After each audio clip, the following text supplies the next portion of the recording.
Information retrieval techniques, इसमें से जो हम आज चीजें देखेंगे वो 3 चीजें हैं। तो इसका मेन इंट्रोडक्शन यानी कि इसकी डेफिनेशन कंप्लीट, लास्ट टाइम हम लोगों ने इसका बैकग्राउंड देखा था।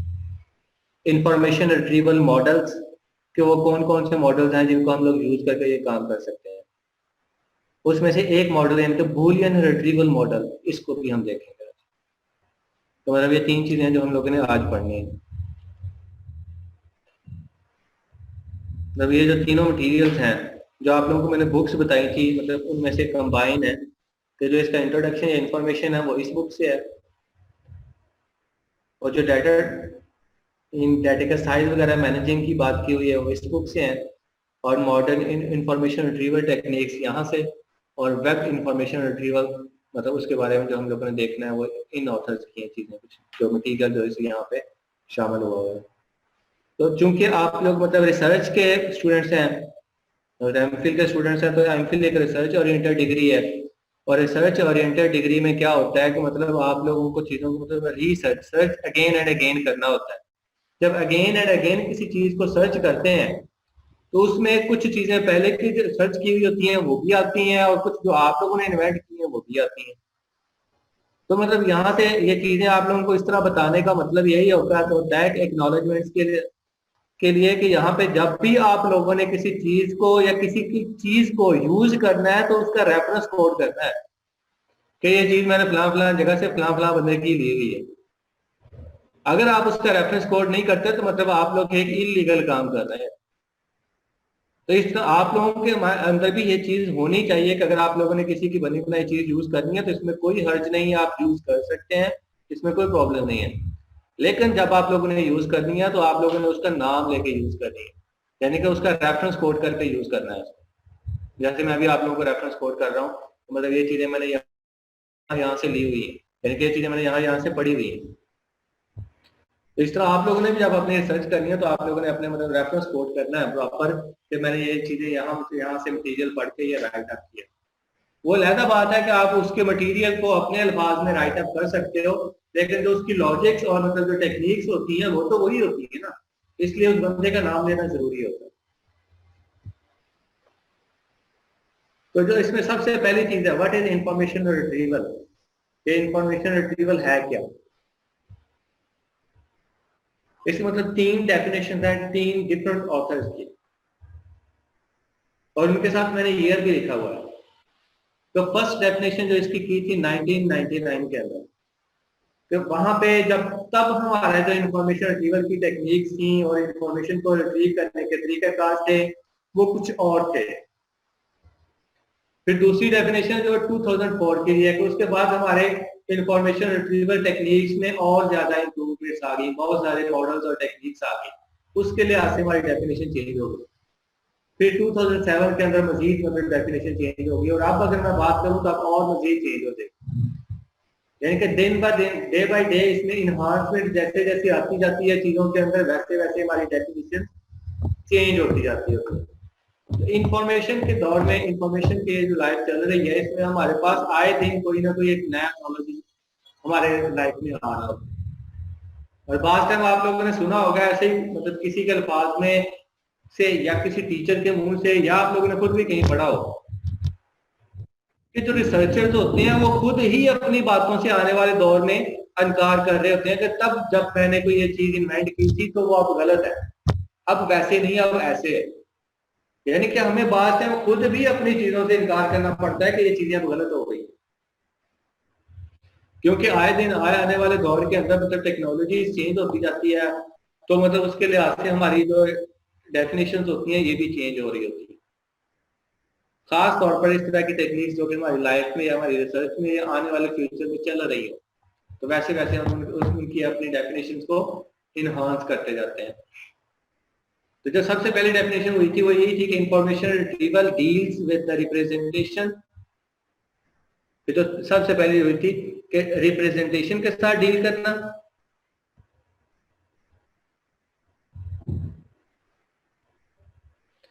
उसके बाद स्टोरेज, और तीसरी चीज organisation and access to information items.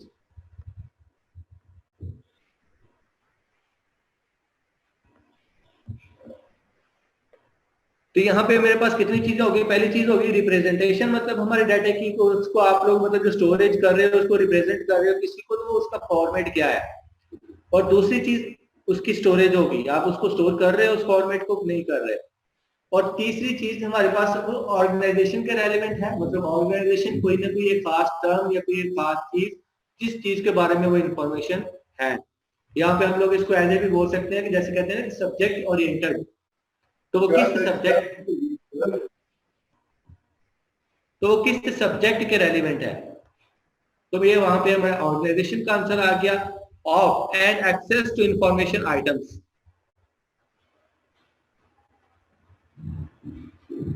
यानी कि फिर यहाँ पे क्या आ गया कि एक्सेस टू इंफॉर्मेशन आइटम्स, यानी कि उन इंफॉर्मेशन आइटम्स की जो हमारे पास एक्सेस है उसकी बात। तो जहां पे ये चार चीजें हो तो ये इंफॉर्मेशन रिट्रीवल बन जाती है हमारी। फिर उसमें इनहांसमेंट जब हुई 2004 के अंदर, तो फिर क्या आया, कहता है information retrieval is devoted to finding relevant documents. यहाँ पे रेलिवेंट डॉक्यूमेंट्स की बात नहीं की थी, यहाँ पे उसने रेलिवेंट डॉक्यूमेंट्स की बात की है, नॉट फाइंडिंग, जस्ट ढूंढना नहीं। जो यहाँ पे उसने बात की थी ना एट द एंड पे एक्सेस टू इंफॉर्मेशन आइटम्स, इनके उसकी एक्सेस अगर हमें मिल जाती है तो बस ठीक है। कहते हैं ना, not finding simple match to, मतलब पैटर्न्स पे जस्ट सिंपल पैटर्न के साथ मैच कर लेना, ये हमारा रेलिवेंसी नहीं है। अब सिंपल पैटर्न से मुराद क्या है कि 1990 के अंदर, 1999 के अंदर जो हमारे पास जो होती थी वो डेटाबेसेस होती थी। और डेटाबेसेस में से क्या होता था कि मतलब हमारे पास एक पैटर्न होता था, उसके ऊपर हम लोग वो क्यूरी लगाते थे और वो एग्जैक्ट फाइंड करके सेम चीजें हमें ला के दे देती। तो फिर क्या हुआ वहां पे हमारे पास उसके बाद कुछ डॉक्यूमेंट्स के ऊपर भी सर्च आ गई, रेलिवेंट डॉक्यूमेंट ढूंढना। अब रेलिवेंट डॉक्यूमेंट कब ढूंढे जाते हैं कि मतलब आप लोग अब सेकंड सेमेस्टर में आ गए हो माशाल्लाह, रिसर्च का मतलब आप लोगों का एक जो रिसर्च की लाइफ है वो स्टार्ट होने वाली है। तो आप लोगों को भी यहाँ पे कुछ फाइंडिंग्स करनी पड़ेगी, मतलब आप लोगों को टॉपिक एक ढूंढ के उसके ऊपर कुछ रिसर्च पेपर्स ढूंढने पड़ेंगे, फिर उनको आप लोगों ने स्टडी करना है। तो आप लोग देख, मतलब जब रिसर्च पेपर को फाइंड आउट कर लेते हो, मतलब एक रिसर्च पेपर को ढूंढते हो, तो आप उसमें क्या देखते हो, सबसे पहली चीज हमारी टाइटल की होती है। टाइटल के बाद जो सेकंड चीज आती है वो हमारा आता है हमारे कीवर्ड्स, जिन कीवर्ड्स की बेस पे हम लोग अपनी सर्चिंग कर रहे होते हैं। मतलब आप लोग इंफॉर्मेशन रिट्रीवल का सब्जेक्ट पढ़ रहे हो तो आप लोगों ने कोई इंफॉर्मेशन रिट्रीवल का काम करना है, कोई डाटा साइंस का काम करना है जिसमें आप लोग डाटा की मैनेजमेंट और उसकी कन्वर्जन और उसकी माइनिंग वगैरह करते हो। तो मतलब ये आप जो डिफरेंट टेक्निक्स में जो इस्तेमाल हो रही होती हैं वही आपके कीवर्ड्स बन जाते हैं और उन्हीं कीवर्ड्स की बेस पे आप लोग फिर सर्चिंग करते हो। तो फिर हमें अब जो हम लोग रिसर्च पेपर ढूंढते हैं उसमें हम लोग वो कीवर्ड ही ढूंढ रहे होते हैं, जिस रिसर्च पेपर के अंदर से हमें वो कीवर्ड मिल जाते हैं तो वो रिसर्च पेपर या फिर वो डॉक्यूमेंट हमारे रेलिवेंट हो जाता है। अगर वो कीवर्ड उस रिसर्च पेपर के अंदर से नहीं मिलते तो मतलब वो हमारे रेलिवेंट नहीं होता। तो मतलब रेलिवेंट डॉक्यूमेंट्स की फाइंडिंग और अपने रेलिवेंट डॉक्यूमेंट्स को सर्च आउट करना, इसमें ये चीज एक एक्स्ट्रा आ गई। पहले हमारे पास कुछ एक्सेस पैटर्न थे, डेटाबेसेस बनी हुई थी, क्यूरी लगाते थे, इंफॉर्मेशन आइटम्स को निकाल लेते थे। लेकिन 2004 में फिर जस्ट आइटम्स की बात नहीं होने लगी, डॉक्यूमेंट्स की बात होने लगी। और डॉक्यूमेंट्स तभी हमें रेलिवेंट मिलते हैं जब हम उसमें से कोई कीवर्ड ढूंढते हैं, जैसे हम रिसर्च पेपर के अंदर करते हैं। अब जब रिसर्च पेपर्स की और डॉक्यूमेंट्स की बात आई तो फिर मतलब मजीद इसमें इन्हांसमेंट क्या आई कि information retrieval is finding material usually documents. जैसे कि हम लोग डॉक्यूमेंट्स के अंदर से अपना मटेरियल फाइंड आउट कर रहे होते हैं, तो वहां पे हमारे पास क्या चीज आती है कि ऑफ एन अनस्ट्रक्चर्ड नेचर, कि जब डॉक्यूमेंट्स की बात आती है तो हमारे पास जो टेक्स्ट होता है वो अनस्ट्रक्चर्ड नेचर का होता है, यानी कि जिसको यूजुअली हम लोग टेक्स्ट भी बोलते हैं, पैराग्राफ की फॉर्म में, फिक्रों की फॉर्म में, हमारे पास लाइन ऑफ टेक्स्ट होता है। तो फिर बात अनस्ट्रक्चर की आ गई हमारे डेफिनेशन के अंदर, कि पहले एक डॉक्यूमेंट की बात थी कि अनस्ट्रक्चर्ड डाटा, यानी कि डाटे के अंदर कैटेगराइज नहीं किया गया हुआ था उस वक्त तक। कि हमारे पास जो डाटे की ना दो टाइप्स होती हैं, एक स्ट्रक्चर्ड डाटा होता है, एक अनस्ट्रक्चर्ड डाटा होता है। जो हमारे पास स्ट्रक्चर्ड डाटा होता है, आई थिंक मैं लास्ट लेक्चर में आप लोगों को ये बताया भी था कि जो स्ट्रक्चर्ड डाटा होता है वो हमारे पास टेबल्स की फॉर्म में, डेटाबेसेस की फॉर्म में जो डाटा होता है वो हमारे पास स्ट्रक्चर्ड डाटा होता है। और जो डॉक्यूमेंट्स और टेक्स्ट फॉर्म में डाटा होता है वो हमारे पास अनस्ट्रक्चर्ड डाटा फॉर्म में डाटा होता है। तो यहाँ पे जब डॉक्यूमेंट की बात आई तो तब उन्होंने फिर हमारे पास अपने डाटे को कैटेगराइज करके अनस्ट्रक्चर्ड का वर्ड यूज कर लिया। Usually text that satisfy an information need, जो हमारी इंफॉर्मेशन की नीड्स को सेटिस्फाई कर सकेगा। जैसे कि रिसर्च पेपर एक डॉक्यूमेंट है, तो डॉक्यूमेंट के अंदर से हम लोग कीवर्ड फाइंड आउट करते हैं और जिस डॉक्यूमेंट में हमें वो कीवर्ड मिल जाते हैं तो हम कहते हैं ये हमारे रेलेवेंट है। जिस डॉक्यूमेंट में कम हमारे कीवर्ड मिलते हैं तो हम कहते हैं थोड़ा कम रेलिवेंट है, मतलब रेलिवेंसी है लेकिन कुछ थोड़ी सी है। जिसमें और ज्यादा मिलते हैं तो हम कहते हैं और ज्यादा रेलिवेंट है। जिसमें और ज्यादा मिलते हैं तो हम कहते हैं वाकई ये हमारे मतलब हमारे पास हमारे काम की चीज है।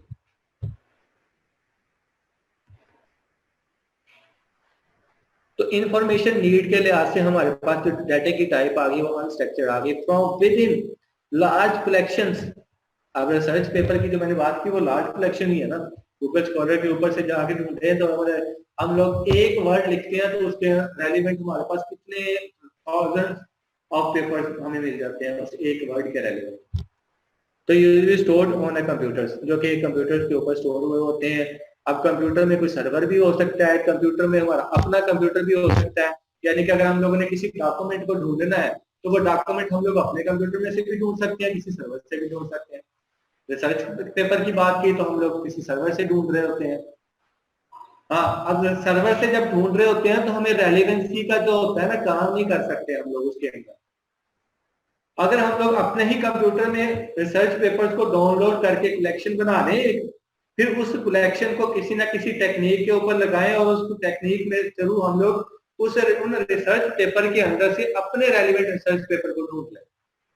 यानी कि हम चाहते हैं कि मैं हर एक पेपर को ओपन कर करके ना पढ़ूं, मतलब कोई एक मेथड या कोई एक टेक्निक बनाऊं या कोई एक ऐसा मॉडल डिजाइन करूं जिसके अंदर मैं वो सारे रिसर्च पेपर रिपोर्ट करूं और वो मुझे बता दे कि इसमें से जो जो पेपर मेरे रेलिवेंट होंगे उनको एक साइड पे कैटेगराइज कर देगा, जो जो मेरे पेपर रेलिवेंट नहीं होंगे उसको किसी दूसरी साइड पे कैटेगराइज कर देगा। तो मतलब ये 2007 के अंदर हमारी इंफॉर्मेशन रिट्रीवल की डेफिनेशन चेंज हो गई। अब जो, लेकिन मैं अगर करंट के पॉइंट ऑफ व्यू से बात करूं तो इंफॉर्मेशन रिट्रीवल अब हमारे हर साइड पे है, चाहे वो स्ट्रक्चर्ड डाटा है, चाहे वो अनस्ट्रक्चर्ड डाटा है, चाहे वो सेमी स्ट्रक्चर्ड डाटा है। यानी कि डाटा की एक तीसरी किस्म सेमी स्ट्रक्चर्ड भी होती है। तो स्ट्रक्चर्ड डाटा के अंदर हमारे पास टेबल्स और डेटाबेसेस आ रही होती हैं।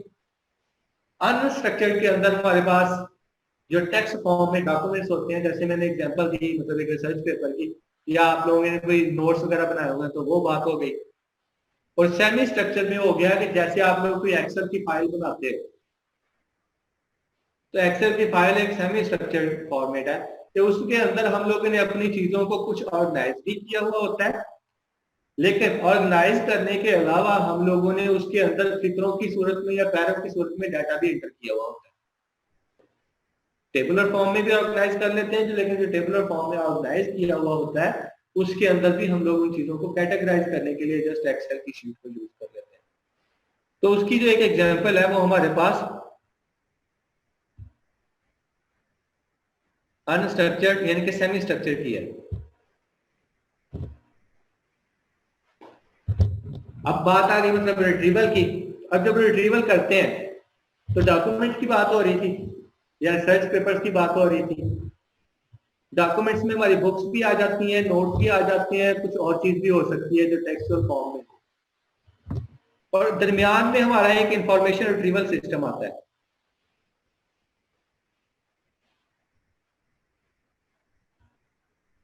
कि हमारे पास एक डॉक्यूमेंट का कॉर्पस होता है। जैसे कि मैंने लास्ट लेक्चर में भी कॉर्पस की बात की, मतलब कलेक्शन ही है कॉर्पस, मतलब जिसमें मिक्स चीजें होती हैं, सारा कुछ ही आ जाता है।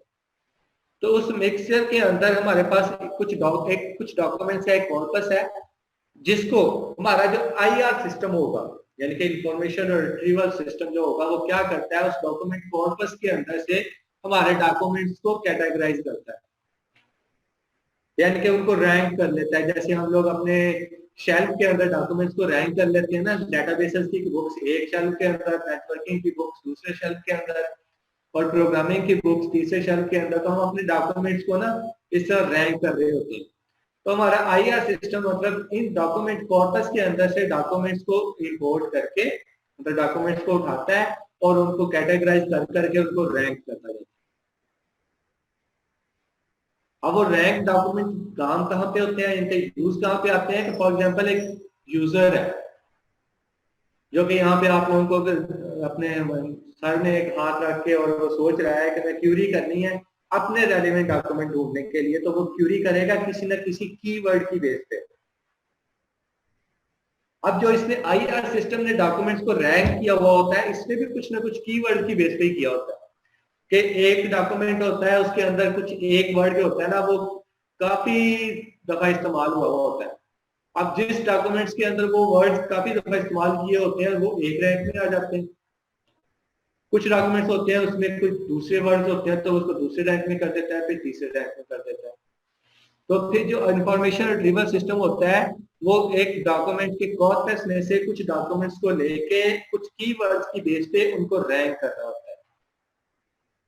और जो यूजर आता है वो क्यूरी करता है हमारे इंफॉर्मेशन सिस्टम को, यानी कि जो हमारा इंफॉर्मेशन रिट्रीवल सिस्टम हम लोगों ने बनाया होता है, हमारा यूजर आके उसको क्यूरी करता है। और जब उसको क्यूरी करता है तो फिर उसमें से क्या होता है कि वो जो कीवर्ड बेस पे क्यूरी करता है कि जब भी हम कोई सर्च करते हैं तो कुछ किसी कीवर्ड की बेस पे करते हैं ना। तो मतलब मैंने इंफॉर्मेशन रिट्रीवल का वर्ड लिखा, पाकिस्तान का वर्ड लिखा, डाटा माइनिंग का वर्ड लिखा, डाटा साइंस का वर्ड लिखा, तो ये मेरे पास सारे कीवर्ड्स हैं। तो ये कीवर्ड उसको जिस इस डॉक्यूमेंट के अंदर से मिलेंगे वो डॉक्यूमेंट्स वो उसी रैंक में से उठा लेगा जिन डॉक्यूमेंट्स को उसने ऑलरेडी रैंक किया हुआ होगा। तो अगर मैं किसी इंफॉर्मेशन रिट्रीवल सिस्टम के मुताबिक किसी डॉक्यूमेंट्स को रैंक करके पहले से ऑलरेडी रख लेता हूँ, तो जब कोई यूजर आएगा कुछ कीवर्ड्स हमें मुझे कहेगा कि इन कीवर्ड्स की बेस पे मुझे कुछ डॉक्यूमेंट्स चाहिए, तो मैंने अगर वो पहले से रैंक किए हुए होंगे तो मेरा ये जो इंफॉर्मेशन रिट्रीवल का प्रोसेस होगा ये फास्ट हो जाएगा। और पहले से रैंक एक की सूरत में हो सकती है कि हम लोगों ने कोई अगर इंफॉर्मेशन रिट्रीवल का मॉडल डिजाइन किया हुआ है तो उस मॉडल के मुताबिक हमारे डॉक्यूमेंट्स जैसे ही उसको मिलते हैं वो डॉक्यूमेंट्स ऑलरेडी रैंक करके रखे हुए होते हैं। एक यूजर आता है वो क्यूरी करता है, वो क्यूरी उसकी किसी ना किसी कीवर्ड की बेस पे होती है, तो उन्हीं कीवर्ड की बेस पे वो उस रैंक के अंदर से डॉक्यूमेंट से उठा के उस यूजर को दे देता है। जी इसमें आप पूछ सकते हो अपने आप को अनम्यूट करके। सर एक्सक्यूज मी सर, यहाँ पे एक गर्ल है हमारी सिद्रा सर, वो रिकनेक्ट कर रही हैं तो आप काइंडली उनको एक्सेप्ट कर लें। उनका नाम लिख के अपना नाम लिख के कनेक्ट करे हो जाएगा। उसको कोई जहाँ पे अपना आईडी देती है उस आईडी की जगह नीचे अपना नाम लिखने की जगह होती है, वो नाम लिख के कनेक्ट करे फिर हो जाएगा। ठीक है मैं करती हूँ।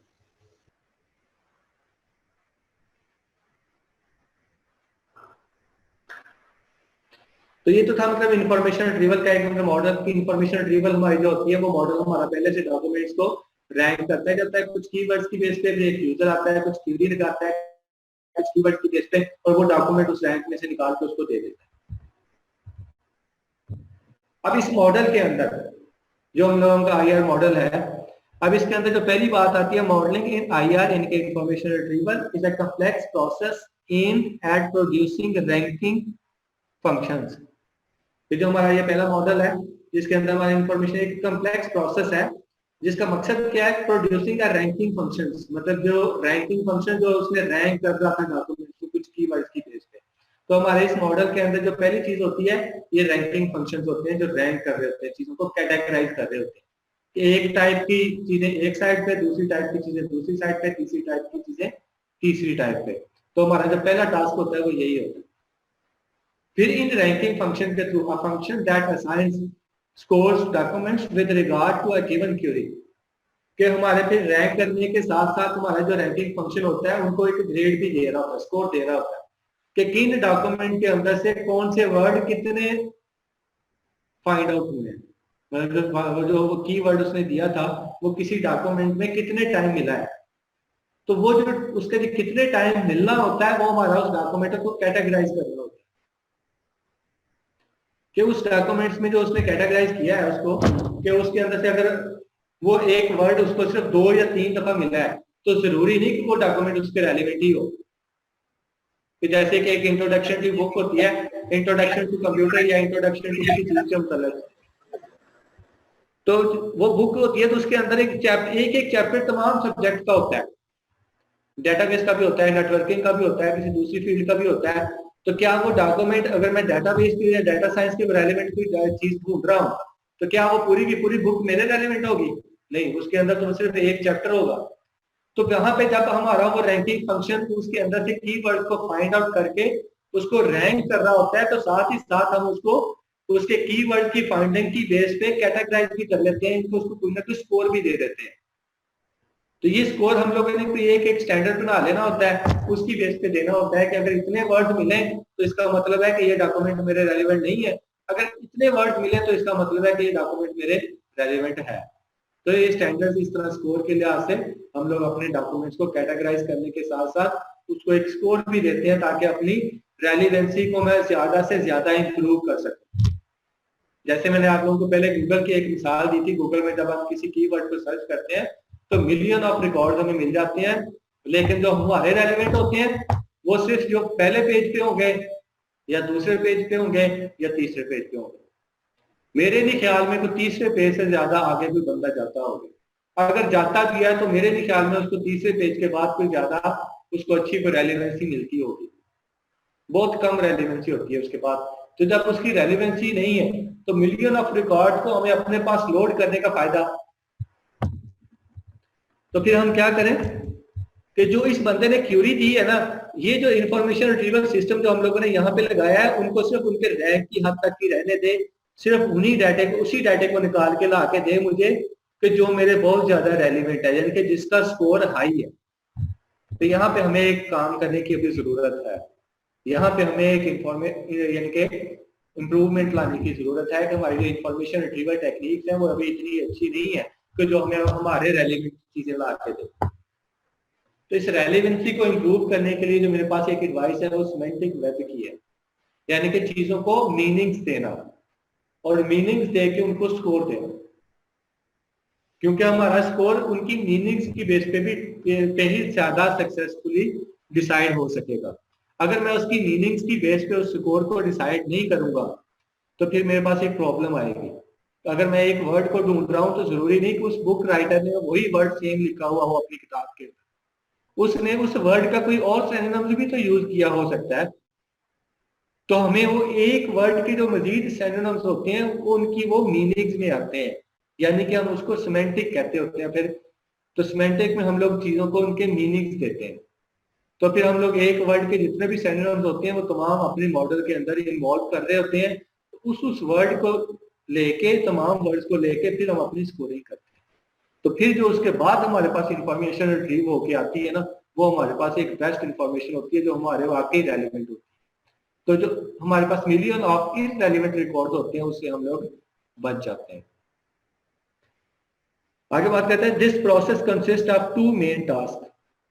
तो पहला क्या है, formation of a logical framework, कि हम लोग एक फ्रेमवर्क डिजाइन करते हैं, उसी के मुताबिक फिर हमारी चीजें चल रही होती है। For representing documents and queries, अपने डॉक्यूमेंट और क्यूरीज को हम लोग डिजाइन करने के लिए, रिप्रेजेंट करने के लिए एक लॉजिकली फ्रेम बनाते हैं, यानी कि एक पिक्चर, एक ग्राफिकली फॉर्म हम लोग एक मॉडल डिजाइन कर लेते हैं कि जिसमें हम कहते हैं कि हमारा डॉक्यूमेंट पहले इस स्टेज में जाएगा। अब जैसे मैंने एक ये छोटा सा मॉडल बनाया कि ये हमारा डॉक्यूमेंट कॉर्पस है, यहाँ से हमारे डॉक्यूमेंट्स इंफॉर्मेशन रिट्रीवल के पास आएंगे और इंफॉर्मेशन रिट्रीवल उनको रैंक करके हमारे पास रैंक डॉक्यूमेंट्स भी रख देगा, और जो यूजर होगा वो इस साइड से आएगा, आके क्यूरी करेगा हमारे इंफॉर्मेशन रिट्रीवल सिस्टम को, और ये हमारे पास उन रैंक डॉक्यूमेंट में से वो डॉक्यूमेंट निकाल के इस बंदे को दे देगा। तो मैंने ये छोटा सा मॉडल बनाया हुआ है। तो यहाँ पे जो इसकी जो बात कर रहा है ना, पहली बात the formation of a logical framework, वो इस तरह का एक मॉडल बनाने की बात कर रहा है।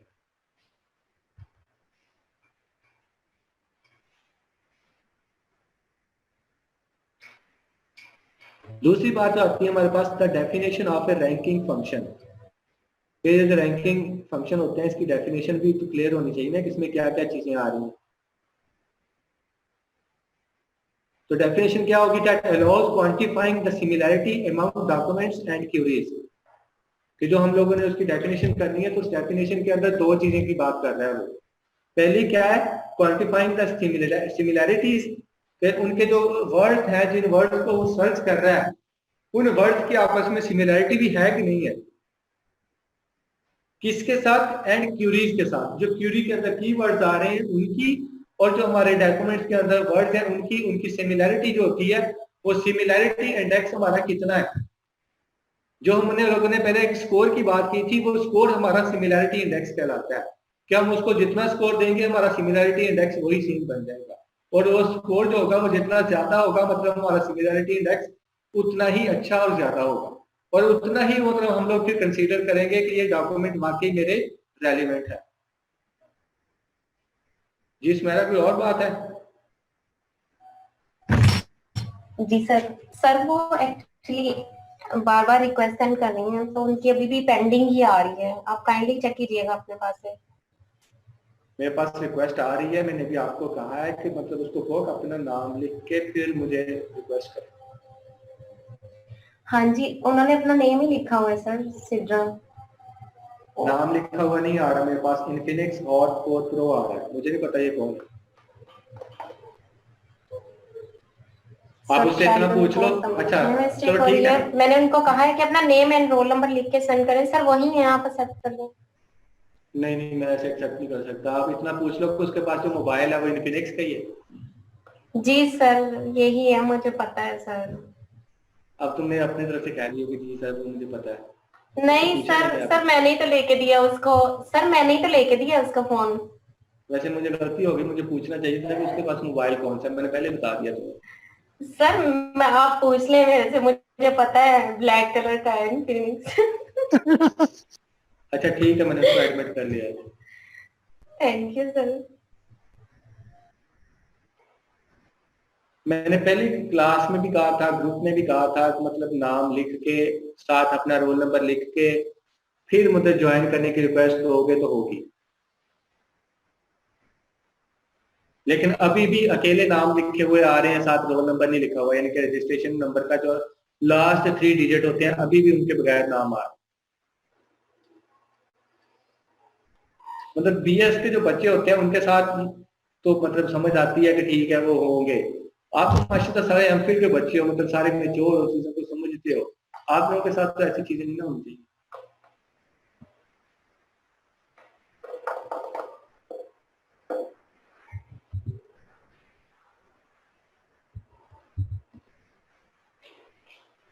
अच्छा आगे मैथमेटिकली मॉडल है, अभी क्लास एंड होने वाली है, 1 मिनट रह गया, तो मैं क्लास जब नया सेशन स्टार्ट करूंगा फिर ही उसको मतलब मैं करूंगा स्टार्ट पे, वैसे बीच में बात रह जाती है।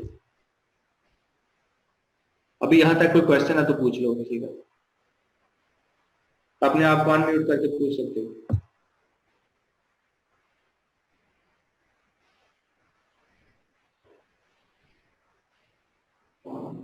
किसी का क्वेश्चन है कोई?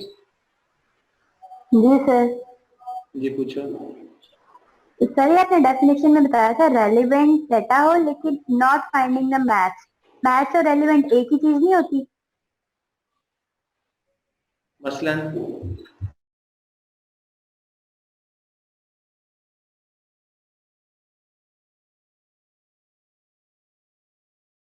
सेशन एंड हो गया था। सर ये इसकी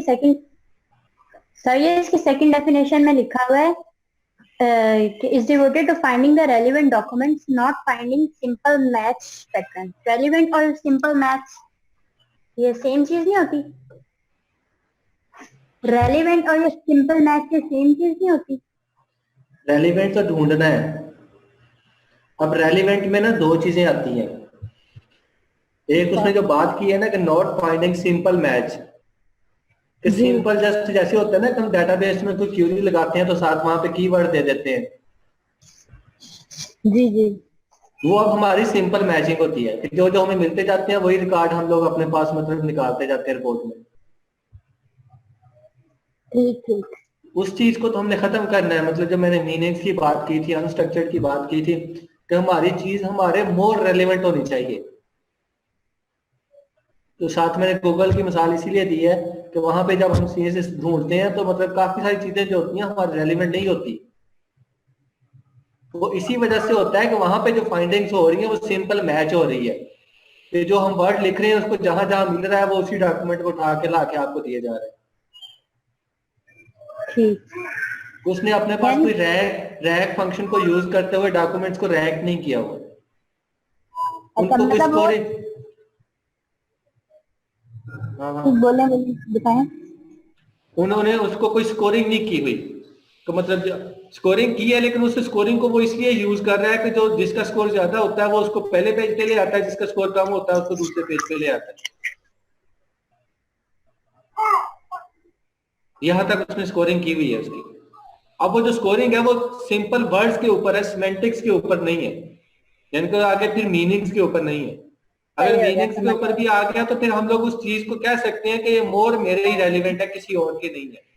ठीक है, और जब जब मीनिंग्स में मैच कर देंगे तो वो रेलेवेंट होगा, अदरवाइज वो सिंपल मैच है, मतलब जस्ट कोई भी हाँ, वर्ड जैसे है वो क्यूरी वर्ड। में जैसे हम सिंपल क्यूरी लगा के डेटाबेस से डाटा रिट्रीव हाँ करते हैं तो वो हमारी सिंपल मैचिंग में आ जाती है। जी, ठीक हो गया, ठीक है, ठीक है, थैंक यू सर। किसी ने और कुछ तो नहीं पूछना?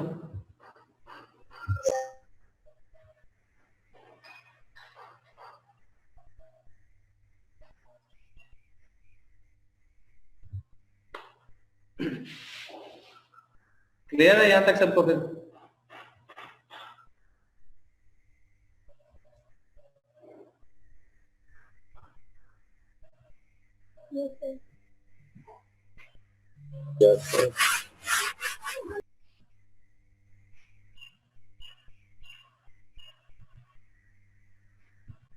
आगे चलते हैं इसी अपने आईआर मॉडल के अंदर। An IR model is quadruple किस चीज का? चार चीजों का, मतलब क्वाड्रुपल क्वाड्रेटिक जैसी इक्वेशंस होती हैं, उसी से नाम है इसका क्वाड्रुपल। पहली चीज होती है हमारे पास डी है, फिर क्यू, फिर एफ, फिर आर एक फंक्शन है। तो इन चार चीजों का क्वाड्रुपल है हमारे पास आईआर मॉडल जो होता है। डी से क्या है कि D is a set of logical views for the document in the collection, कि हमारे पास जितने भी डॉक्यूमेंट्स की कलेक्शन है उनका एक लॉजिकली व्यू हम लोग एक डिसाइड कर लेते हैं। मतलब हमारे पास जितने भी डॉक्यूमेंट्स है उनकी जो कलेक्शन है वो डी है। और क्यू क्या है? Q is a set of logical views for the user queries, कि हम लोग उन्हीं डॉक्यूमेंट्स का यूजर की क्यूरी के मुताबिक उसका एक लॉजिकली व्यू डिजाइन कर लेते हैं। तो वो हमारे पास क्यू कहलाता है, जो कि किसी न किसी क्यूरी की बेस पे डिजाइन किया होता है वो व्यू हम लोगों ने। इसमें ये भी हो सकता है, ये भी हो सकता है, ये भी हो सकता है। और एफ क्या है? F is a framework for modelling documents and queries. अब इन दोनों चीजों को मॉडल करने के लिए हम लोग, हमारे पास जो एफ आता है वो एक फ्रेमवर्क आता है। जैसे कि नीचे मैंने ये एक फ्रेमवर्क डिजाइन आउट किया हुआ है। तो ये फ्रेमवर्क क्या है इसमें कि आप यहाँ पे जो चौथी चीज भी बता दूं कि आर एक फंक्शन है जिसमें क्यू आई और D J is a ranking function, कि जिसमें डी जे और क्यू आई दोनों रैंकिंग फंक्शंस हैं, जो कि डी यानी कि डॉक्यूमेंट्स को रैंक कर रहे हैं, और किस बेस पे कर रहे हैं? क्यू आई यानी कि उसके जो क्यूरीज की बेस पे एक लॉजिकल व्यू बन रहा है उसकी बेस पे। तो मेरा ये फिर ओवरऑल एक मॉडल बन जाता है। तो हम लोग अपने इंफॉर्मेशन रिट्रीवल के अंदर इस तरह के मॉडल्स बनाते हैं कि यहाँ पे कुछ डॉक्यूमेंट्स है मेरे पास और यहाँ पे कुछ क्यूरीज हैं। इन क्यूरीज की बेस पे क्यूरीज का एक लॉजिकल व्यू बनेगा और इन डॉक्यूमेंट्स की बेस पे एक डॉक्यूमेंट लॉजिकल व्यू बनेगा। तो ये दोनों मेरे पास डॉक्यूमेंट का लॉजिकल व्यू और क्यूरीज का दोनों जो लॉजिकल व्यू होगा ये मैं आर फंक्शन को दूंगा और फिर ये उसमें से मुझे मेरे रेलिवेंट चीजें निकाल के दे देगा। यानी कि मेरी अभी तक जो रेलिवेंसी निकालने के पास टेक्निक्स हैं वो यही है कि कुछ डॉक्यूमेंट्स हैं और उनका व्यू है, और कुछ क्यूरीज है और उनका लॉजिकल व्यू है। तो इन दोनों को मैं आर फंक्शन रिट्रीवल के फंक्शन के अंदर दोनों पैरामीटर को ऐसे पास करूंगा और वो मुझे फिर उन चीजों को रिट्रीव करके देगा, यानी कि उनको रैंक करके दे देगा। तो ये एक ओवरऑल इंफॉर्मेशन रिट्रीवल का मॉडल यहाँ तक फिर बनता है, कंप्लीट होता है।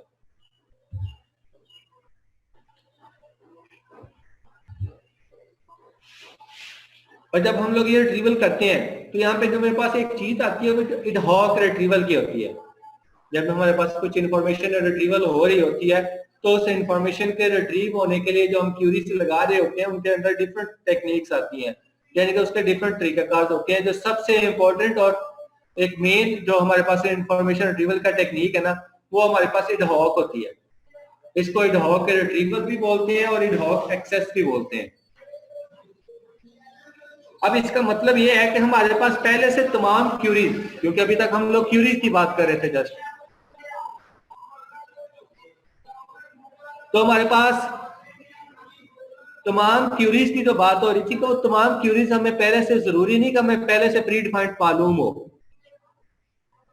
वो पहले से जो क्यूरीज होंगी हमारे पास, उनमें कोई फर्क भी आ सकता है कि ऑन द स्पॉट जो यूजर का मतलब व्यू है, जो यूजर रिक्वायर्ड कर रहा है, वो चेंज भी हो सकता है। तो अगर हमारी वो हमें क्यूरीज पहले से मालूम ना हो, ऑन द स्पॉट हम किसी चीज का व्यू ले रहे हैं, मतलब रिट्रीव कर रहे हैं, तो वो जो रिट्रीवल होगी वो हमारे पास एडहॉक रिट्रीवल कहलाएगी। या कुछ होता है ना कि हम लोग भी एक एप्लीकेशन डिजाइन करते हैं कुछ क्यूरीज की बेस पे, उसके ऊपर हम लोग पहले से प्री डिफाइंड अपने पैटर्न बना लेते हैं कि क्यों है, जो मतलब क्यूरी 1 होगी उसका ये पैटर्न होगा, उसके अंदर ये चीजें आएंगी, तो उसका जब रिट्रीवल होकर इंफॉर्मेशन इस फॉर्मेट के अंदर आ जाएगी। 2 के भी क्यूरी का एक हमें पहले से मालूम है, 3 का भी मालूम है, 4 का भी मालूम है। ये 4 क्यूरीज ऐसी हैं जो हमें मालूम थी, जिसकी बेस पे हम लोगों ने पहले से एक पैटर्न डिजाइन करके रख लिया। अब एक नया यूजर आता है जो वो हमें रिक्वायर्ड कर रहा है, जो इंफॉर्मेशन उससे रिट्रीवर करनी है, वो मुझे मालूम नहीं है। वो जब आएगा क्यूरी मुझे करेगा, मुझे उसी टाइम उसके मुताबिक एक पैटर्न डिजाइन करना होगा। यानी कि अपनी क्यूरी को जब वो यूजर आके कीवर्ड मतलब रिक्वायर्ड करेगा, तो उसकी बेस पे हमें अपनी क्यूरी को मॉडिफाई करके उसी टाइम ऑन द स्पॉट एक क्यूरी डिजाइन करनी पड़ेगी। On the spot query design करके हम इंफॉर्मेशन को रिट्रीव करेंगे, तो वो जो रिट्रीवल होती है या वो जो डाटा की एक्सेस होती है, वो एडहॉक रिट्रीवल कहलाती है भाई। कैसी रिट्रीवल? जिसमें हमें पहले से चीजें मालूम ना हो, हमने अपनी क्यूरीज के पहले से पैटर्न डिजाइन करके ना रखे हुए हो, ऑन द स्पॉट क्रिएट हो रहे हो, तो वो हमारी एडहॉक रिट्रीवल कहलाती है।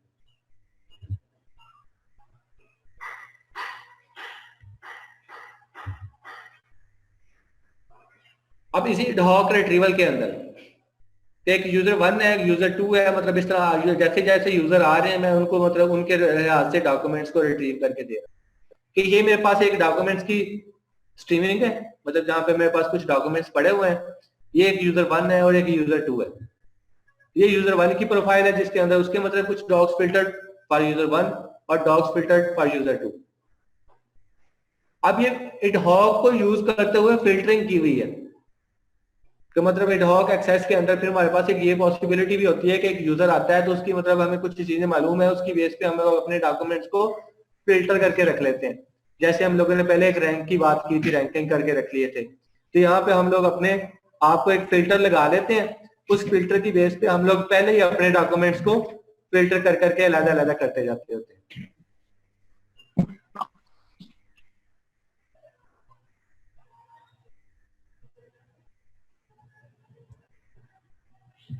तो ये एडहॉक फिल्टरिंग कहलाती है हमारी, कि हमारे यूजर की जो रिक्वायरमेंट्स होती हैं उसकी एनालिसिस करके उसकी बेस पे हम लोग अपने उस जो हमारे पास पहले से यूजर्स मौजूद होते हैं, उनके डाटे को इस्तेमाल करते हुए, यूजर्स के डाटे को इस्तेमाल करते हुए हम उस यूजर को जो डॉक्यूमेंट्स रिक्वायर्ड होते हैं उनकी फिल्टरिंग कर लेते हैं।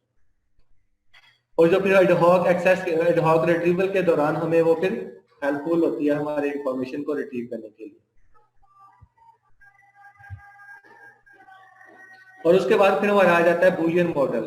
मतलब अब हम लोग, मैं जा रहा हूँ तो मतलब जो हमारा जो तीसरी चीज थी कि टैक्सोनॉमी ऑफ आईआर मॉडल, जो कि हम लोगों ने पहले लेक्चर में मतलब डिस्कस की थी कि कुछ ये मॉडल्स हैं जो हमारे इंफॉर्मेशन रिट्रीवल के लिए हमारे पास यूज हो रहे हैं। फिर जिसमें सबसे पहला मॉडल हमारा बूलियन मॉडल है, जिसमें हम यस और नो या 0-1 की फॉर्म में हम अपने पास इंफॉर्मेशन को रिट्रीव कर रहे होते हैं। तो बूलियन मॉडल क्या कहता है कि इसके अंदर इंफॉर्मेशन रिट्रीवल का क्या तरीकाकार होता है कि the Boolean model retrieval model is a simple retrieval model based on a set theory and Boolean algebra, जो कि हमारे बूलियन अलजेब्रा की बेस के ऊपर बेस कर रहा होता है। अब बूलियन में क्या होता है कि आप लोगों ने अगर प्रोग्रामिंग पहले पढ़ी हुई है तो आप लोगों को पता होगा कि बूलियन नाम से एक डाटा टाइप होती थी, जिसमें जस्ट 0-1 या 2 की फॉर्म में हमारे पास वैल्यूज होती थी।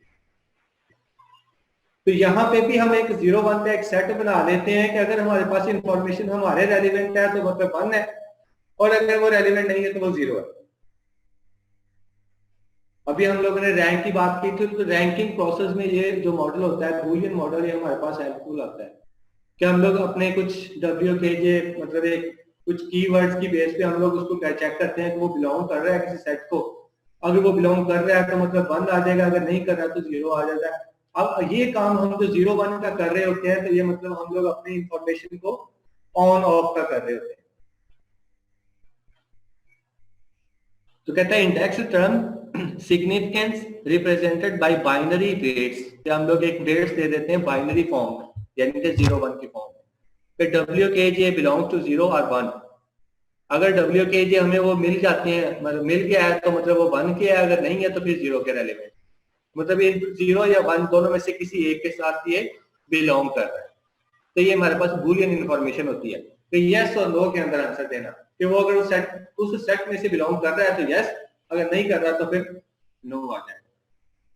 तो अभी वो हम लोग क्योंकि 0 1 को ही यूज कर रहे हैं तो मतलब बिलोंग कर रहा है, 0 नहीं तो 1, 1 नहीं तो 0, कोई एक चीज तो होगी ना। Is associated to the tuple TK और DJ, दो टपल्स हैं मतलब TK और DJ, उनको हम उनकी रेलिवेंसी रिमूव करें।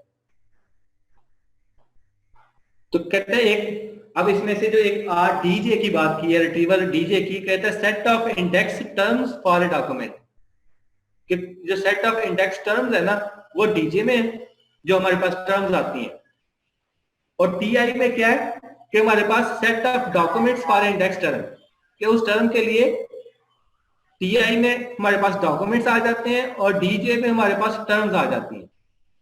तो फिर उसके बाद जो क्यूरी लगती है, queries are defined as Boolean expression over in, तो मैंने ऊपर दो एक टर्म्स डिसाइड कर ली using Boolean operators and or not. फिर हमारे पास ये कुछ बूलियन ऑपरेटर्स होते हैं जो हमारे पास ये डिसाइड करते हैं, जिसमें एंड का ऑपरेटर भी होता है, और का ऑपरेटर भी होता है और नॉट का भी होता है। इन तीनों का आंसर जो आता है एट द एंड पे वो नाम है या हाँ में आता है, यानी कि यस और नो में आता है। तो अब आगे वो एक मतलब कंडीशन यानी कि क्राइटेरिया एक बना रहा है क्वेश्चन की फॉर्म में, कहता है Brutus and Caesar but not Calpurnia, मतलब ये तीन वर्ड्स, कहता है ये दो होने चाहिए लाजमी बट नॉट ये नहीं होना चाहिए। तो ये एक कंडीशन बन गई ना कि ऐसा डॉक्यूमेंट जिसके अंदर ब्रूटस और सीजर ये दो वर्ड्स लाजमी इस्तेमाल हुए हो, लेकिन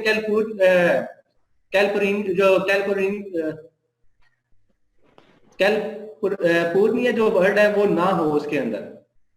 तो मतलब ये मेरी एक फिर क्यूरी बन जाती है कि ये दो वर्ड्स हो और ये एक वर्ड ना हो, तो मेरी वो क्यूरी बन जाएगी और फिर मैं उस क्यूरी को उस डॉक्यूमेंट्स के ऊपर लगाऊंगा। अगर मेरा आंसर यानी कि यस में आता है तो फिर 1 आ जाएगा, अगर आंसर मेरा नो में आता है तो मैं इसको 0 की फॉर्म में उसका आंसर दे दूंगा। खतीजा कुछ पूछना है? जी सर, टर्म में और डॉक्यूमेंट में क्या डिफरेंस है? डॉक्यूमेंट वो चीज है जिसमें से मैं फाइंड कर रहा हूँ, और टर्म वो चीज है जिसको फाइंड कर रहा हूँ। अब जैसे मैंने ये यहाँ पे क्यूरी एक डिजाइन किया है, ब्रूटस और सीजर मतलब, और ये कैल्पुलिनिया जो है वो उसमें ना हो और ये दो वर्ड्स हो, तो मतलब ये क्यूरी बन गई ना। तो ये तीन टर्म्स होंगी मेरे पास, ब्रूटस की, सीजर की और कैल की, और मतलब डॉक्यूमेंट वो होगा जिसमें से मैंने इनको ढूंढना है। तो बूलियन के अंदर हमारे पास दो ही चीजें आती हैं और दोनों का फिर हम लोग यस नो में आंसर देते हैं, या तो वो होगी या फिर नहीं होगी। ये हमारा फर्स्ट मॉडल है इंफॉर्मेशन रिट्रीवल का, ठीक है? क्लियर हुआ? Yes sir.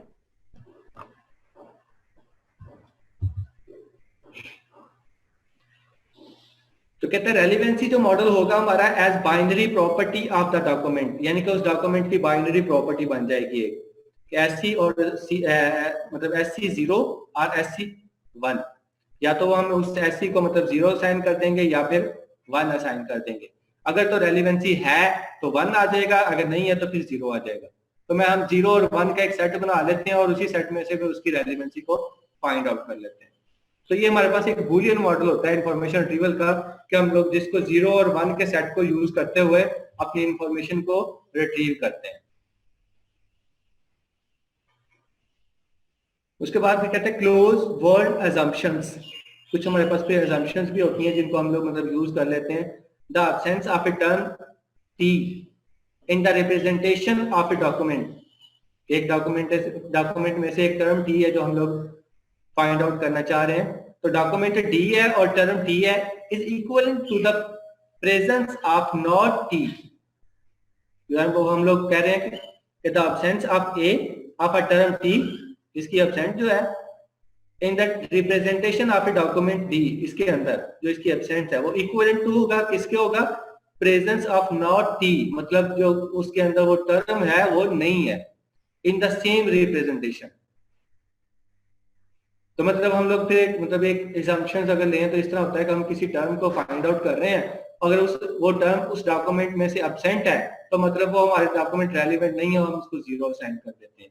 और अगर उसके अंदर से मतलब वन मतलब रेलिवेंट है तो फिर हम उसको वन असाइन कर देते हैं। तो यहाँ पे अब थोड़ा सा स्टॉप करता हूँ, इसके बाद मतलब अभी कोई क्वेश्चन है, कोई बात करने वाली है तो वो कर लें, और उसके बाद थोड़ी सी ब्रेक लेके तो फिर उसके बाद जब नेक्स्ट क्लास होगी उसमें फिर मैं इसका मैथमेटिकल मॉडल आप लोगों को समझा दूंगा। अभी कोई क्वेश्चन है तो वो कर लें। सर बूलियन मॉडल में सिंपल मैच होगा, एक टर्म की प्रेजेंस और हाँ सिंपल मैच होगा, ये हमारा फर्स्ट मॉडल है, हम इसको 0-1 में स्कोर दे रहे हो। मतलब ये कुछ मॉडल्स हैं जो पहले ऑलरेडी काम कर रहे हैं, इनको बताने का मकसद ये है कि आप लोग इसी तरह का मॉडल आप लोग भी कुछ तैयार कर सको। आप लोगों ने भी आगे रिसर्च करनी है ना, मतलब थीसिस करना है, तो फिर उस लिहाज से आप लोगों को मॉडल्स का पहले से जो डेवलप है उनका आप लोगों को आइडिया होगा तो आप उसी तरह का कोई और काम कर सकोगे। तो मतलब जरूरी नहीं कि जो लेक्चर में क्वेश्चन है आप लोग वही क्वेश्चन करोगे, आप लोगों को रिसर्च पॉइंट ऑफ व्यू से भी कोई क्वेश्चन है तो कर सकते हो, क्योंकि ये एक दो मॉडल मैंने करवा के फिर आप लोगों को रिसर्च की तरफ ही लेके आना है। अभी मैं आप लोगों को एक इंफॉर्मेशन रिट्रीवल का आइडिया दे रहा हूँ जस्ट।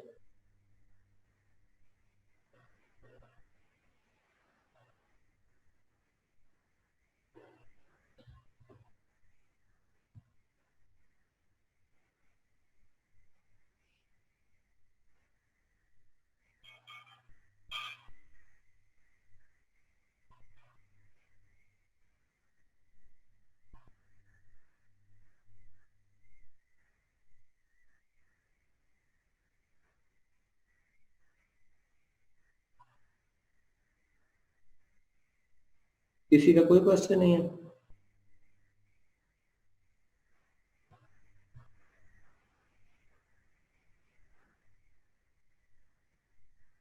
सर पंडित की कोई रियल एग्जांपल दे दें। रियल एग्जांपल इसमें यही है ना, मतलब हमारे पास कुछ डॉक्यूमेंट्स हैं उस वर्ड उसमें से हम लोग ना जब हम किसी सिमुलेशन के लिए किसी टूल को इस्तेमाल करते हैं ना, और हम लोग ने वहां पे कुछ डॉक्यूमेंट्स को इंपोर्ट करना होता है, फिर हम लोग उसकी रेलिवेंसी चेक करते हैं, और रेलिवेंसी चेक करने के लिए जहाँ पे वहां पे फिर टूल के अंदर जो हमारे पास आंसर जो आ रहा होता है ना वो यस नो में नहीं आ रहा होता, वो 0-1 की फॉर्म में आ रहा होता है। तो मतलब हम लोग वहां पे फिर क्या कर रहे हैं, वहां पे हम लोग बूलियन मॉडल यूज कर रहे हैं अपनी इंफॉर्मेशन को रिट्रीव करने के लिए। अगर वो कीवर्ड बेस हमारी अभी तक हम बात कर रहे हैं ना रिसर्च की, कीवर्ड बेस हम लोग उसमें से सर्च करते जाते हैं, अगर वो हमें वर्ड मिलता जाता है तो हम उसको 1 असाइन करते जाते हैं, अगर वो वर्ड मैच नहीं करता तो हम उसको 0 असाइन करते जाते हैं। तो उसके एट द एंड पे हम लोग फिर अपने 0 और 1 की काउंटिंग कर लेते हैं। उसके बाद जब काउंटिंग करते हैं तो फिर हमें उस अपने डॉक्यूमेंट की रेलिवेंसी का अंदाजा होता है कि 1 कितने टाइम आया, 0 कितने टाइम आया। मतलब अगर 1 टाइम ज्यादा टाइम आया तो मतलब वो डॉक्यूमेंट हमारे पास रेलिवेंट है हमारे। अगर 1 की जो काउंटिंग है वो कम है 0 से तो मतलब वो डॉक्यूमेंट हमारे पास इतना ज्यादा रेलिवेंट नहीं है। समझ आए जल्दा? यस सर, थैंक यू, बहुत अच्छी समझ।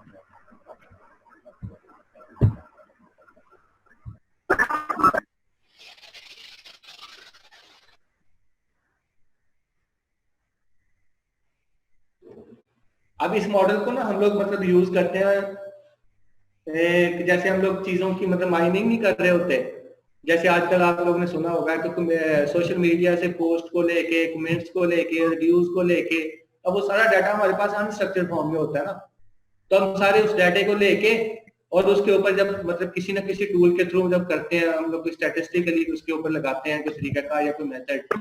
जैसे कि मैं ये बूलियन की बात कर लूं, बूलियन मॉडल मैं उसके ऊपर लगाता हूँ, तो वो उसके ऊपर हम लोगों ने कुछ कीवर्ड डिसाइड किए हुए होते हैं। और वो कीवर्ड जब हम लोग डिसाइड करके उसको मतलब किसी टूल को दे देते हैं और उस टूल के अंदर हम लोग एक फाइल बनाते हैं उन्हीं डॉक्यूमेंट्स की, एक्सेल की फॉर्म में बना लेते हैं, यानी कि उसकी जो एक्सटेंशन होती है वो .csv रखनी होती है। तो हमारे पास एक कॉलम आ जाता है, यानी कि उसकी नंबरिंग का, उसकी एक आईडी वगैरह कर लेते हैं। यहाँ मतलब अगर हम लोगों ने पोस्ट ली हुई है तो पोस्ट के जो मतलब जहां से हमने ली है उनकी आईडी आ जाती है, और दूसरे कॉलम के अंदर वो कमेंट्स रिव्यूज आ जाते हैं सारे के सारे, और एक साइड पे हम लोग उसको अपने कीवर्ड्स दे देते हैं। अब वो कीवर्ड्स कुछ पॉजिटिव होते हैं, कुछ नेगेटिव सेंस के होते हैं। अब ये मैं जो काम बता रहा हूँ आप लोगों का, ये वहां पे होता है कि जहां पे हम लोगों ने ना कमेंट्स के बारे में पॉजिटिव या नेगेटिव रिव्यूज के बारे में आइडिया लगाना हो कि मैंने कोई पोस्ट किया उसके बारे में जो कमेंट्स है वो ज्यादातर पॉजिटिव है या नेगेटिव है। तो वहां पे हम लोग ये बूलियन मॉडल यूज करते हैं, फिर कि अपने कीवर्ड देते हैं, जो हमारे पॉजिटिव कीवर्ड होते हैं उनके लिए हम लोग 1 रख लेते हैं, जो नेगेटिव कीवर्ड होते हैं वहां पे 0 रख लेते हैं। तो हम लोग इस तरह भी इसको यूज कर सकते हैं। तो ये डिफरेंट तरीकेकार है हमारे इस बूलियन मॉडल को यूज करने के लिए, अपनी इंफॉर्मेशन को रिट्रीव करने के। क्योंकि अब जो इंफॉर्मेशन रिट्रीवल है वो सिर्फ सिंपल डेटाबेसेस से डाटे को रिट्रीव करना नहीं है, वो अब अनस्ट्रक्चर्ड डाटे की भी बात कर रहे हैं, जैसे मैंने अभी कमेंट्स और रिव्यूज की बात की। और जो वो तब बात थी ना डेटाबेस से डाटा निकालने वाली, वो बात थी मतलब एग्जैक्ट सिंपल मैचिंग, क्यूरी लगाई और डाटा निकाल के शो करवा दिया, तो वो डाटे का मतलब रिट्रीवल थी। अब इंफॉर्मेशन रिट्रीवल बन गई हुई है, तो मतलब डाटे और इंफॉर्मेशन में हमारा फर्क आ गया हुआ है। डाटा हमारे पास रॉ फैक्ट्स है और इंफॉर्मेशन हमारे पास कुछ मीनिंगफुल नॉलेज है जिसको हम आगे यूज कर सकते हैं। तो इसलिए हमारे पास इंफॉर्मेशन रिट्रीवल की डेफिनेशन अब एक्सटेंड हो गई हुई है, वास्ट लेवल, एक मतलब लेवल उसका एक इंक्रीज हो गया हुआ है। तो इसमें बहुत ज्यादा चीजें अब आ सकती हैं। जी शकील पूछो।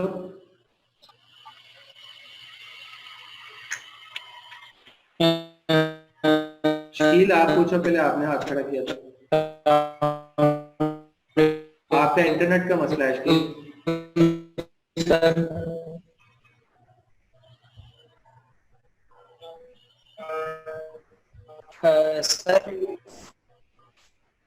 जी जी, मैं ये कह रहा हूँ सर कि बूलियन जो हमारे पास बूलियन क्यूरी और बूलियन जो मॉडल है, इसमें हमारे पास हम बूलियन मॉडल को क्यूरी जो हमारी है वो भी बूलियन ही देनी चाहिए, या अगर मतलब बूलियन के अलावा क्यूरी आ जाती है तो फिर ये मॉडल वर्क करेगा या नहीं करेगा, इसका थोड़ा सा बता दें। बूलियन मॉडल को मैंने 3 स्टेप्स में डिवाइड किया, जैसे मैंने अपनी डेफिनेशन को 3 स्टेप्स में डिवाइड किया था ना, मैंने इसको भी 3 स्टेप्स में डिवाइड किया है। पहला मेरा मॉडल जो मैंने पहले इसके बूलियन के बारे में बात की थी, वो सिंपल मतलब मैच हो रहा है, यानी कि कोई एक सेट लिया, उस सेट से मैंने बिलोंगिंग चेक कर ली 0 और 1 को लेके, अगर है मैच कर रहे हैं मतलब ये नाम है तो ठीक है, नहीं है तो नहीं है, मैंने 0 और 1 की फॉर्म में दे दिया। ये अगर मैं सिंपल ऐसे बात करूं तो क्यूरी बेस पे है। जो दूसरी बात की जो दिलदार ने मतलब मुझसे एक क्वेश्चन भी पूछा, अगर मैं उस पॉइंट ऑफ व्यू से बात करूं तो डॉक्यूमेंट्स की रेलिवेंसी और मतलब चीजों की रेलिवेंसी की बात करूं तो फिर बूलियन हमारे पास सिर्फ एक क्यूरी नहीं रह जाती, पूरा एक मॉडल बन जाता है, जिस मॉडल को हम लोगों ने खुद क्रिएट करना होता है। और वो मॉडल क्या होता है, एक लॉजिकली फ्रेमवर्क होता है जो हम किसी ना किसी सिमुलेशन टूल के थ्रू भी परफॉर्म करवा सकते हैं। तो मैं एक छोटी सी साथ आप लोगों को एग्जांपल दी थी कि मैं कुछ रिव्यूज या कुछ पोस्ट को लेके उनका एक डॉक्यूमेंट बनाता हूँ, उस डॉक्यूमेंट्स में से उन कमेंट के बारे में से कुछ अपने जो वर्ड्स होते हैं, जो कीवर्ड्स होते हैं, उनको फाइंड आउट करता हूँ, और जो पॉजिटिव वर्ड होते हैं उनको मैं 1 दे दूंगा और जो नेगेटिव वर्ड होंगे उनको मैं 0 साइन कर दूंगा। यानी कि 0 और 1 की फॉर्म में हम जितने भी ये रिट्रीवल कर रहे होते हैं सारी हमारी बूलियन में आती है। दिलदार कुछ दोबारा कहना? जी सर, अगर 0 और 1 है ये हमेशा डिफरेंस नहीं आएंगे या इक्वल भी आ सकते हैं? इक्वल कैसे? यानी कि रैंकिंग हुई है उसमें 0 भी उतने आ रहे हैं 1 भी उतने आ रहे हैं, ऐसा हो सकता है? हो सकता है, मतलब काउंटिंग ही कर रहे हैं ना, सेम वर्ड हो सकते हैं, तो 0 हम लोगों ने जिनके लिए 0 साइन किया हुआ वो भी उतनी आ जाए, 1 भी उतनी आ जाए। तो फिर उससे सर रेलिवेंट हम कहेंगे कि नॉट रेलिवेंट? वो फिर ना हम जब ये इस तरह का काम करते होते हैं ना, वो उस मॉडल के अंदर फिर तीसरी चीज होती है, मतलब वो उसका ना, हमारे पास अगर इस तरह की चीजें ज्यादा आ रही हो तो फिर हम लोग 3 पैरामीटर रख लेते हैं। कोई भी रिसर्च की बात करें तो हम लोग इसमें पैरामीटर को डिसाइड होता है वो करते हैं ना, कि पॉजिटिव के लिए 1 हो गया, नेगेटिव के लिए 0 हो गया, और एक मिड वैल्यू रख लेते हैं उसकी। तो वो फिर हम ऐसी चीजों को वहां पे उस जो होता है ना, क्या बोलते हैं, जो हम टैगिंग करते हैं उसको क्या कहते होते हैं,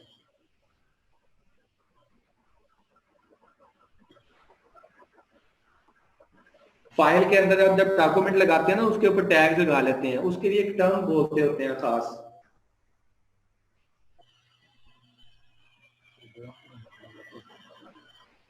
कि हमारी वो चीज उस एरिया में जाएगी, यानी कि उस टारगेट में जाएगी।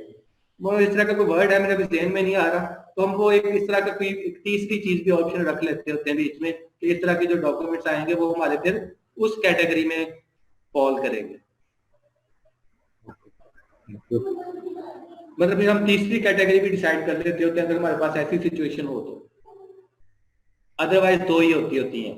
वो तीसरी सिचुएशन अगर हम बना भी लें ना तो हमारे पास इस्तेमाल नहीं होती, वो हम उसको ड्रॉप ही करते होते हैं। Okay sir. क्योंकि हम लोगों को रेलिवेंसी चाहिए, हम लोगों को वो कंफ्यूजन वाला काम नहीं चाहिए। हम लोग आगे से आगे मतलब जा रहे हैं ना, जैसे जैसे हमारी एडवांसमेंट आती जा रही है चीजों में, तो हमारे जो स्टैंडर्ड है वो भी तो चेंज होते जा रहे हैं ना। हम कहते हैं कि जो चीज मैं कहूँ बस मुझे वही मिलनी चाहिए, उसमें हर किसी भी चेंजेस नहीं आने चाहिए। हमारा तो अभी ये लेवल हो गया कि चाय में थोड़ा मीठा तेज हो जाए तो मतलब हम कहते हैं कि नहीं ये नहीं पीनी, मतलब मीठा तेज हो गया। इन्फॉर्मेशन तो फिर वो एक बहुत ज्यादा बड़ी चीज है। तो ऐसी चीजों को इसलिए हम लोग अगर कोई तीसरी कैटेगरी रख भी लेते हैं तो हम उसको फिर भी एट द एंड पे ड्रॉप ही करते होते हैं। इसलिए उसको चाहे लो चाहे ना लो, मतलब चाहे स्किप कर दो, ठीक है। जी सर। जैसे सर ये यूजर गूगल पे कोई चीज सर्च करता है, कोई डॉक्यूमेंट या जैसे हमारी IRT प्रोजेक्ट है, तो उसको पता होता है कि यूजर को इस वक्त ये रिक्वायरमेंट है। नेक्स्ट जब भी वो कोई और सर्च करेगा तो उसको ये भी बताएगा कि पहले आपने ये सर्च किया हुआ है। गूगल को अभी तक नहीं पता कि यूजर की रिक्वायरमेंट क्या है। गूगल अभी इस चीज पे काम कर रहा है, वो फाइंड आउट कर सके कि यूजर की रिक्वायरमेंट क्या है। ओके। जो मैंने लास्ट लेक्चर में सिमेंटिक वेब और AI वेब की बात की थी ना, गूगल इस चीज पे काम कर रहा है। अभी तक वो ना स्कोरिंग कर रहा है चीजों की जस्ट, तो जिसका स्कोर ज्यादा होता है वो टॉप पे आ जाता है, जिसका स्कोर कम होता है वो पिछले पेजों में चला जाता है। मतलब जैसे जैसे हम किसी चीज को फाइंड आउट करते हैं, जिसका स्कोर ज्यादा होता है वो हमारे पहले पेज पे आ जाती है, जिसका उससे कम होता है वो दूसरे पेज पे, जिसका उससे कम होता है वो तीसरे पेज पे। आप लोगों ने कभी कोई बुक फाइंड आउट की हो गूगल से, तो आप लोग जो टाइटल लिख रहे होते हो ना, अगर तो वाकई किसी बुक का टाइटल है वो, तो वो हमारा पहले पेज पे आ रहा होता है। अगर वही चीज किसी चैप्टर का टाइटल है तो वो आगे उतना ही मतलब दूर होता है लिंक, मतलब उतने पेजेस वो आगे फिर फॉरवर्ड होता जाता है चीज।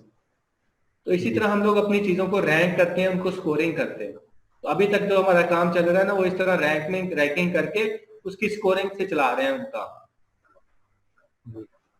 कि एक रैंक के अंदर भी फिर मजीद स्कोर होते हैं। यानी कि वो एक टाइटल का चैप्टर भी हो सकता है किसी बुक में और पूरी बुक भी हो सकती है, तो वो इसलिए आ सकते है उसकी स्कोरिंग करता है।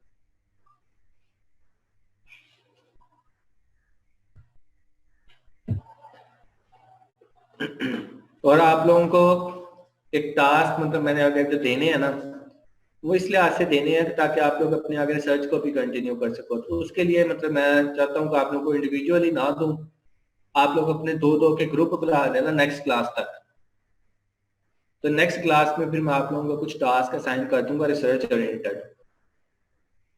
एक तो होता है ना कि मतलब टीचर्स कुछ रिसर्च पेपर का कह देते हैं कि आप लोगों ने अपना रिसर्च पेपर लिखना है, उसके लिए फिर क्या करता है आप लोगों को टॉपिक ढूंढना पड़ते हैं, उसके ऊपर काम करना पड़ता है, उसके बारे में डिटेल स्टडी करनी पड़ती है। मैं ऐसा नहीं करूंगा, 2-2 के ग्रुप बना लो, प्रॉब्लम्स आइडेंटिफाई करके उसका मतलब चीजें मैं खुद प्रोवाइड कर दूंगा, आप लोगों ने जस्ट उसके ऊपर काम करना है। तो उसी चीज को फिर आप लोगों ने एक पेपर की फॉर्मेट में दे देना। और उसका जो सोल्यूशन होगा वो यही होगा कि मतलब जब आप लोगों ने उस चीज को जब उस चीज का जो उस प्रॉब्लम का सोल्यूशन आप लोगों ने सॉल्व कर लेना है, तो फिर आप लोगों ने क्या करना है, उसका बैकएंड पे जो इंट्रोडक्शन होता है वो लिखना होता है, लिटरेचर रिव्यू करना होता है। तो जो प्रॉब्लम होगी उसी के रेलिवेंट आप 15-20 पेपर ढूंढोगे, उनको ढूंढ के और अपनी समरी राइट करके आप लोगों का एक पूरे का पूरा रिसर्च पेपर बन जाएगा। यानी कि आप लोगों का काम आसान कर दूंगा। बजाय इसके कि आप पहले को 10 पेपर पढ़ो उनमें से प्रॉब्लम को फाइंड आउट करने के लिए, और जब वो प्रॉब्लम मिल जाए फिर 10 पेपर पढ़ो उसको इंट्रो करने के लिए और उसका लिटरेचर भी उस पर काम करने के लिए। आप लोगों को सारी चीजें पहले से प्री डिफाइंड होगी, उसी चीज के बारे में कोई 10-15 पेपर पढ़ के, ठीक है, और उसका इंट्रो लिटरेचर लिख के आप लोगों का एक कंप्लीट पेपर का फॉर्मेट बन जाएगा। अभी आप लोगों को सुनने में मतलब ये चीजें ज्यादा लग रही हैं, लेकिन ये ज्यादा नहीं है। मैं जब आप लोगों को वो दूंगा ना, जब आप लोगों को राइट अप करने का टाइम आएगा, तो आप लोगों को फिर मेथड्स भी बताऊंगा कि किस तरह हम शॉर्टली अपने पेपर को अच्छे तरीके से कर सकते हैं। कि जो हम लोगों ने 10-15 पेपर लेने हैं, तो हम लोग, आप सोच रहे होंगे कि 15-20 पेपर पढ़ने कैसे हैं, तो आप लोगों ने वो सारे के सारे पेपर नहीं पढ़ने होते। जब हम लोगों ने इनको लिटरेचर देखना होता है, तो उसमें से कुछ पॉइंट्स होते हैं जिनको देखते हो। अब कंटिन्यू करेंगे या ब्रेक होगी? तो अभी मतलब लेक्चर एंड होने वाला है, तो 15 मिनट की ब्रेक कर लेते हैं, उसके बाद फिर कंटिन्यू करेंगे। ओके सर, 4:45 अभी 4:21 हुए हैं, तो 40 पे शुरू कीजिए सर। 5 बजे तक कर दें। 5 बजे तक क्या ब्रेक कर दें, नमाज वगैरह भी पढ़ लेंगे। 40 मिनट में नमाज पढ़ लेंगे। अभी 21 हुए हैं ना,